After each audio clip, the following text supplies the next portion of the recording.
சிவாய நம. திருவாவடுதுறை ஆதீன 24வது குருமகா சன்னிதானம் சீர்வளர் சீர் அம்பலவான தேசிகரை பணிவோமாக. வினவுவோம் அறிவோம்.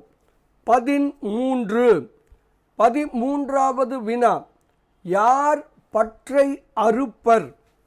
அகப்பற்று புறப்பற்று ஆகிய அனைத்து பற்றுக்களையும் அறுக்கவல்ல ஒரே பற்று திருவருள் பற்றே ஆகும்.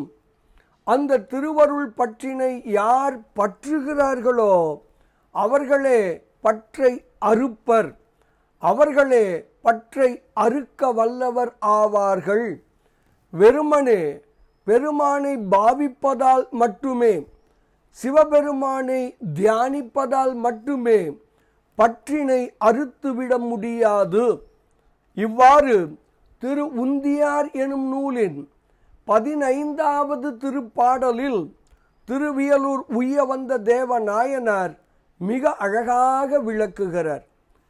பற்றை அறுப்பது ஓர் பற்றினை பற்றில் அப்பற்றை அறுப்பர் என்று உந்தீபர, பாவிக்க வாரார் என்று உந்தீபர. திரு உந்தியார் 15வது திருப்பாடல் திருவியலூர் உய்ய வந்த தேவநாயனார் விளக்குகிறார்.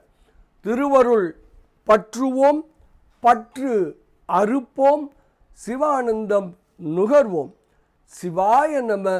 திருச்சிற்றம்பலம்.